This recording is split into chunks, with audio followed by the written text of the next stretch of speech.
Today in this session we'll see the concept fatty liver. Fatty liver is a very important concept for medical graduates. So fatty liver we'll discuss in this video session. Mostly fatty liver will be asked as a short answer type question which will fetch you 5 marks.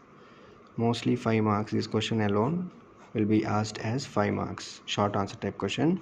Sometimes fatty liver with combination of atherosclerosis and also HDL metabolism will be asked for essay question, but that's very rare. Fine, we'll explain it to you. Atherosclerosis and lipoprotein metabolism, especially HDL metabolism, in a later videos. But in this video session, we'll discuss only about fatty liver. First, let me define this fatty liver. What is fatty liver? What is a fatty liver? Actually, in our body, fat is mainly stored in adipose tissue. So fat is mainly, for example, if this is adipose tissue, fats are stored in the form of tags, which means triacyl glycerols. Fats are stored in adipose tissue in the form of triacyl glycerols. Fats are stored in adipose tissue but not in a liver. Liver synthesizes fats, but liver cannot store fatty acids or anything.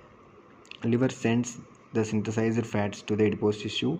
So this is the adipose tissue AP to be stored inside. So in fatty liver, what happens? Fats are excessively accumulated or fats are excessively deposited in the liver causes fatty liver. So we'll see what all the causes results fatty liver. So imagine, so this is a adipose tissue. In a adipose tissue,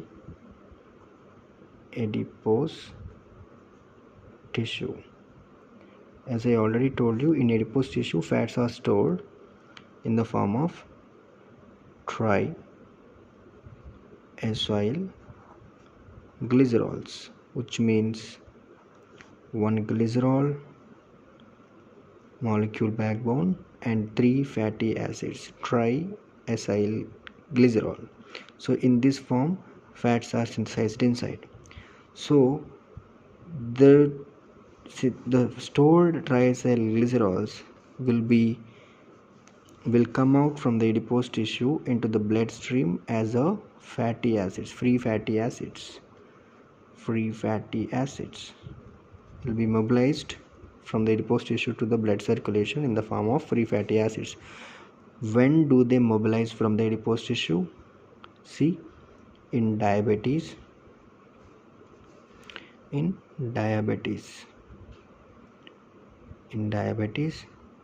the second one is the starvation, and the third one is alcoholism, or you can shortly write alcohol. So these three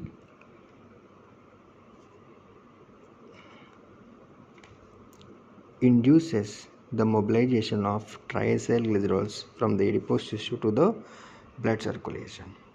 So in these three conditions, diabetes, starvation, and alcohol, like these alcoholics, they take alcohol excessively, and in starvation fatty acids will be released from the adipose tissue, and in diabetes also. So in these three conditions induces the fat mobilization from the adipose tissue. So fat will be fat mobilization takes place in these three conditions. Now these released fatty acids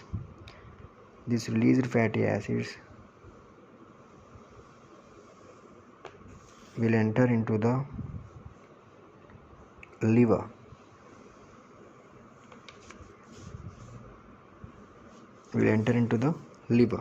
So here in the liver these fatty acids are entered. So fatty acids get activated into acyl-CoA in the liver for the oxidation. So by the oxidation of acyl-CoA,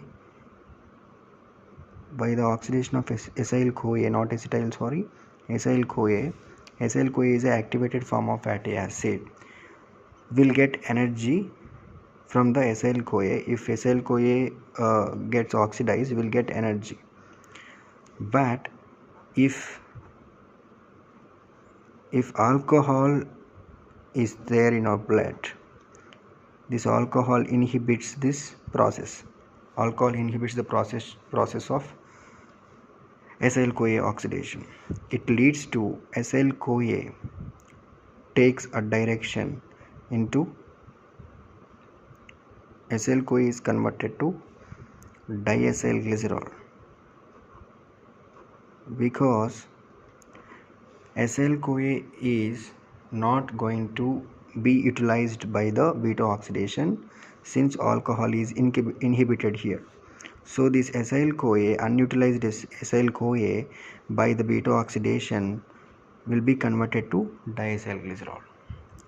So this diacylglycerol is converted to triacylglycerol, TAG again, triacylglycerol. This triacylglycerol, how does it form triacylglycerol?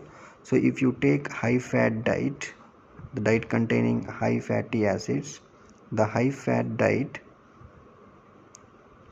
induces the synthesis of TAG with the combination of with the help of diacylglycerol. Triacylglycerols are formed. One more diacylglycerol takes one more direction for the formation of phospholipids.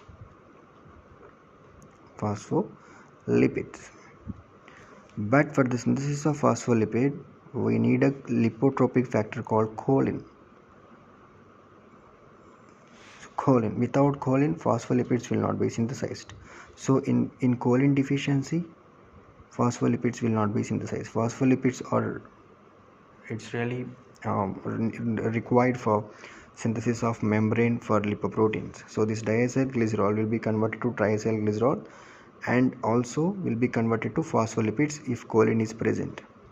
Now this formed triacylglycerols now in the liver, this liver will not give a space to the triacylglycerols. If triacylglycerols are accumulated in the liver, it leads to fatty liver. So that's why liver tries to send these triacylglycerols out, but liver cannot do that. Liver cannot send the triacylglycerol alone since triacylglycerols are insoluble, the fats are insoluble. Because of that reason, this liver makes a lipoprotein called VLDL.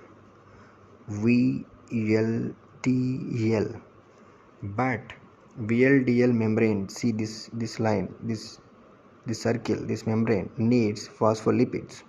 For the synthesis of VLDL membrane is needed. Membrane is made up of phospholipids. But here phospholipids are not there. We have no phospholipids because choline is deficient. In choline deficiency, phospholipids are not formed. So if there is no phospholipids, VLDL will not be formed. So triacylglycerol cannot come and sit inside the VLDL to go outside.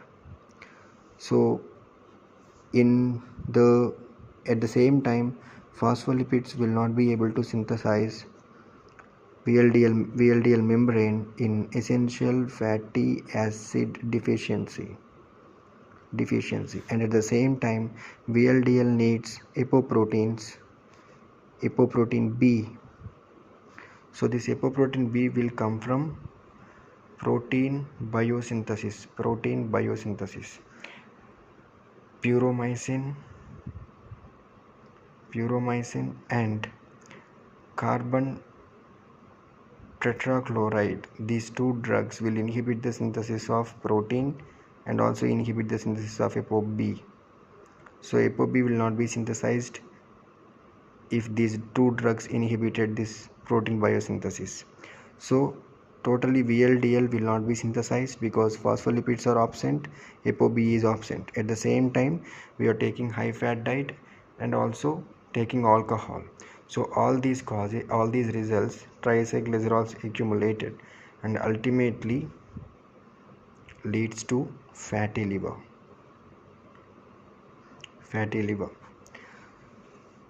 VLDL will not get excreted out by the liver with triacylglycerols. VLDL formation will not occur due to lack of phospholipids, and triacylglycerols are keep on increasing, the level is keep on increasing, since there is no vehicle for the triacylglycerol transport from the liver to the other tissues or into the blood circulation. We'll explain it to you again. What happens? The storage form of fat in the adipose tissue is triacylglycerol. So this is a perfect site for fatty acids storage or triacylglycerol storage tag. So these will be released into the circulation in the form of fatty acids, free fatty acids. We can say free fatty acids. So these free fatty acids are released in these three conditions: diabetes mellitus, starvation, alcohol. Plus symbol positive means these three conditions induces the release of free fatty acids into the circulation. So fatty acids released into the circulation, finally they reached into the liver.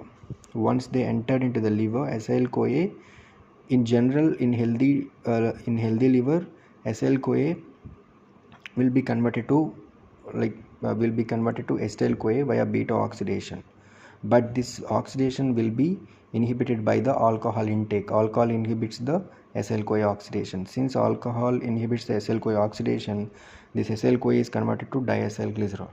This diacylglycerol will be converted to triacylglycerol with the help of high fat diet. Diacylglycerol means 2 fatty acids, 1 glycerol.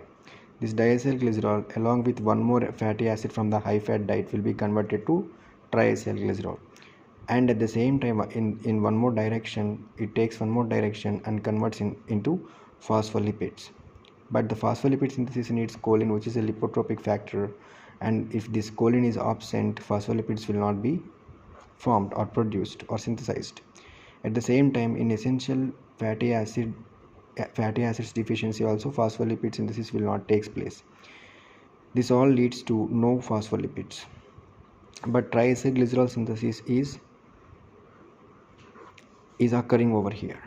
So liver does not need these triacylglycerols, but liver can synthesize triacylglycerols. So liver needs to send this triacylglycerol out from the liver. So that for that, VLDL is a vehicle to carry the triacylglycerol out from the liver.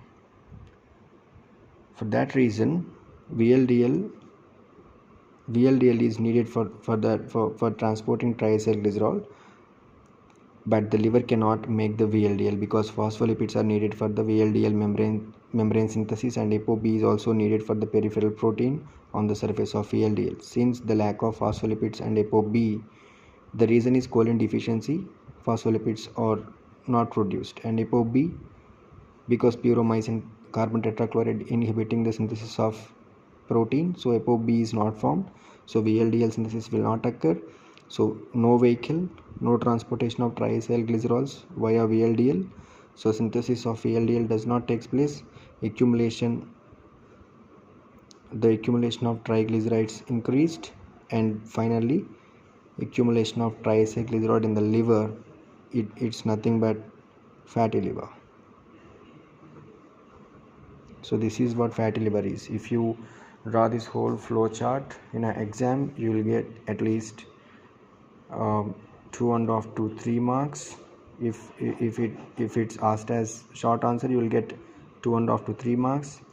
If you can write the same content in a theory form, you will get 1.5 mark more.